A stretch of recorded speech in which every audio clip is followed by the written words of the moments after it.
There's a very experienced agent, and she closes over $10 million a year. She is one of the worst paper people. Oh! No, who I'm talking about. Oh! One of the worst paper, as well as dealing with her clients' issues throughout the deal. I take care of everything. Yep. And I know coming into the deal, I'm taking care of everything. I don't care. I gotta pay my TC a salary either way. So I might as well make a deal an experience. Most people hate to deal with her. Literally hate to deal with her. Not happy to deal with her, but I will deal with her and be very happy about it. And she loves me because I do most of her work. So Yep. you just go into a position, you're sometimes going into a negotiation knowing you're doing their work. But you want to be the person who takes the higher road. My first deal as a new agent was with this same person, and I realized that Everybody knows I it. had to do both sides. I had to do every piece of paperwork for both sides. And I just knew that, because And she crushes it every year, in case anybody wants to know. Oh, yeah. Every freaking year she crushes it. I've got a quick. Because she's great with her clients. Amazing. They love her, and they won't leave her during the transaction. They usually won't relist the property with her when it comes back, but they'll never leave her during the transaction. I swear to God. They will swear up and down she's the best, and then she just forgets who they are after it closes. And there's nothing wrong with that. There's nothing wrong with it. It's a sad thing she does it, but she should probably do triple the amount of business she does every year if she stayed in touch with her clients. And we've tried to get her here, put her on command, and just not an issue. She won't do it. Okay, just very briefly, could we do just a quick role play? Let's see if we have time at the end. Okay. Because we got to end here in 10 minutes. Okay. See you later, baby. Take it easy, go. Anything else that we have positive or negative when it's on the phone? This is the more important factor. Here is for your clients. Here is where you're going to make more money, because the majority of people you're going to be talking on the phone with. What else?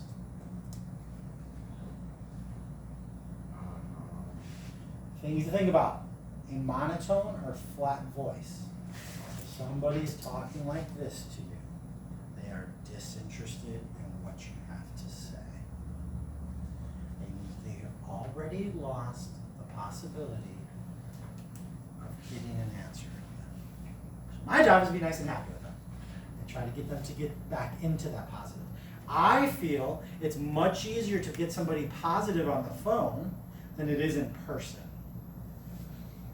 Because I get distracted in person. Squirrel. On the phone, I have no choice but to really concentrate, like what I'm doing, and absorbing everything they're saying and thinking about it. And I am I'm a note jotter of no tomorrow. My desk is covered with notes. I highly suggest you guys get notebooks and you take notes when you talk to somebody, because you will forget certain things that you should remember. So, slow speed, abrupt, fast. No, I don't think so. The second you hear, no, I don't think so, you better start changing your course and figure a way around that, because you've gotten somebody who's extremely aggressive and extremely unhappy at this point. So your goal is to figure out how to fix that. If you can, can't always. Any questions with that? About ahas? You guys have any ahas about that? What do you think about that? Important to be conscious and aware of all this stuff, of the people's reaction, and I would go so far as to say, even if you recognize the negative, do things to try and turn it around. Like you said, happy, positive, possibly make a joke, things, or engage them if you recognize that they're not, kind of there. Agreed. Body language, when he said body language, there's usually body language mimicking. So if I can see that you're like this and I do it for a second, then I'm like, hey, that can often turn things. Good. I like that. Any of their ahas? Pay attention to their mood. The mood is huge. And if you've met them a couple times, you know if they're always in a bad mood or sometimes it's just something's bothering them. If something's bothering them, try to get out of it until the next time. And you always want to negotiate with somebody who's in a better place. Should we be focusing on their motivation too? The other agent? Not in the verbal. No, because hopefully the agent doesn't have. So,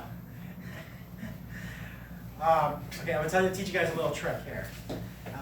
Knowing who the other agent on the other side is will help you on a lot of scenarios. Meaning, if the agent's weak, and I don't mean this as a new agent, I am talking about, if you have an agent who's been in the business, say 5-6 years, and they close like 3 or 4 deals a year, they don't really have another job, you know that every single deal means a real lot to them.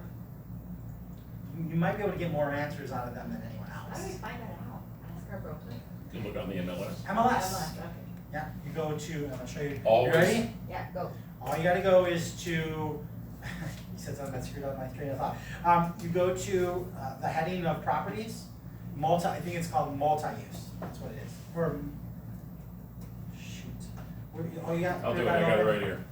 It's not multi, sorry. Oh, okay, so when you log on to the MLS, Yeah. it's just gonna take me a second, So, and I'll get to that point over. Basically, you're going to go into the MLS. Okay. You're going to put closed from 01/01/2019 to present. Put the agent's name in as a buyer's agent. Yep. Push search, see what it says. It'll tell you how many they closed, right? And then you jot that note down, erase buyer's agent, go into agent. That means they listed the property during that time, and see how many they've closed. And just So put here sold I'm, in the here top. I'm in residential, I Nope, put in, nope, that's not where you go. Go into search. I'll go back to the, yeah, Yep, search. Search. You're gonna go to multi-class. up Oh, top. all right, I was doing it residential first and then Nope, condo no, second. that's way too hard. We're doing the easy Okay. route. We're gonna go to status Yeah, as sold. closed, sold, yeah. Okay, so this is gonna bring up both it's That's gonna bring it. up everything. Everything, vacant land, commercial, Yeah. residential. Sold, Everything wanna you need to know. say closing date, ooh. See, I've never used this multi-use. We'll be done in about 5 more minutes. You're welcome to sit. No, you're welcome to sit, it's okay. How do I add, And that's all you do to find out what an agent has closed for the Where do year. you put their name? Yeah. Oh, Under agent. where is it, buyer's agent? right here, buyer's agent right there, or agent right there. Yeah, you have to go That's two separate. You have to do once, search, And then you'd come have to back, put the exit dates. out. Yeah, you gotta put the dates under status date. Yeah. Date 01, 2019. So let's go back a year and say January 1st, 2019 to today, Oh, okay. and we'll put in the agent. Who do you want me to put in? Todd Hudson? Sure. Okay, Todd Hudson. Here, I have a lot. And I'm gonna change the status from active, I'm gonna change it to sold. Okay, so here's everything that Todd Hudson sold when he represented the seller since January 1st, 2019, 46 properties. So, guess what? You're dealing with somebody who knows what the hell they're doing. Okay, now if I click search, I can find out what kind of numbers. Okay, here's his numbers. Total, $25,139,000. So you got a guy that knows what the hell they're doing. Okay, if you look up somebody else and they've done That's just how you 500,000 in sell the it. last year, Remember there's buyer sites as well. guess what? I apologize, we, as usual, kind of going overtime again. So we're gonna skip all the way to page 26. Now, I'm happy to go over anything if they want, if you guys want to talk about the counter offer, negotiating, feel free to call, text, or schedule something with me. I'll be happy to work with you guys at the counter. When do the two possible occurrences of negotiation happen during the contract process?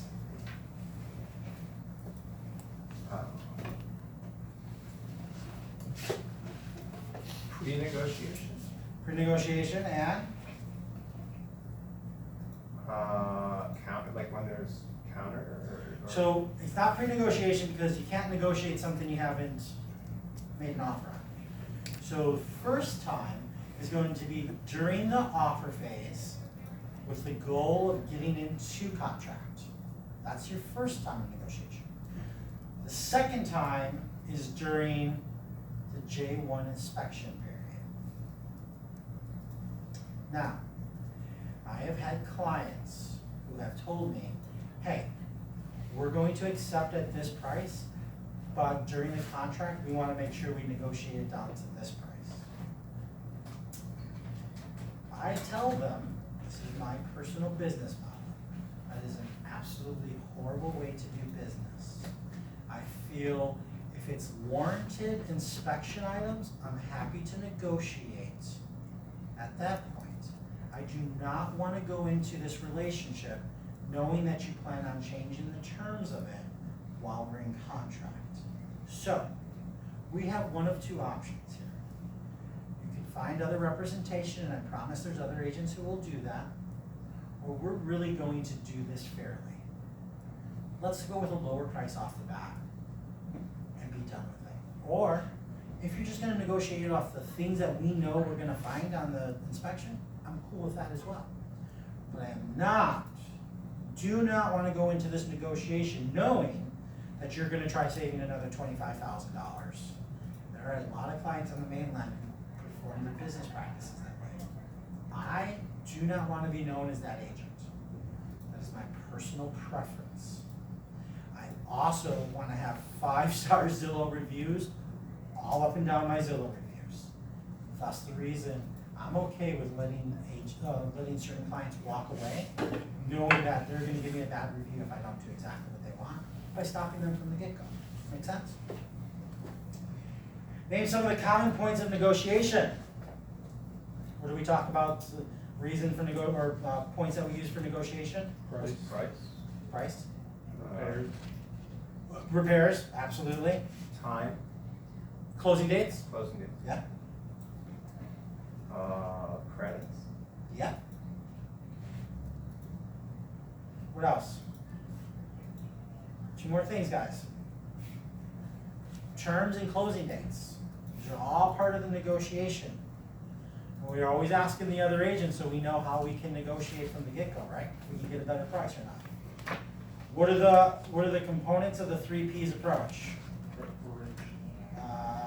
Prepare. What's number 2? Present. Number 3? position. Yes, exactly. How do you combat nibbling tactic? So we didn't cover that one, so I'm going to be real brief about that. Looks like we already talked about it, guys. Okay, guys, so I get to interrupt. Nobody told you that you needed to end early? yeah, 5 minutes early. I got 7 minutes. I have 2 more minutes, but I'm closing down now. Finishing the last one. Thank you, sir. No worries, no worries. We're almost done. Okay, guys, so you should have close to your 200 contacts in your database. Is everyone getting close to that number? Start working on it. Come on. Let's get it. Okay. So you guys have 2 more classes, right? Okay, good luck. Like I said, I was only supposed to teach 1 class. Sorry you got stuck with me today. I don't think you'll have me anymore, so feel free anytime. You guys want to give me a shout, happy to help. Sorry we didn't go straight from the book. Like I said, you guys felt you wanted to do the real life. So. Yeah, it's better like that. I like that What's better. nibbling? Turn that off.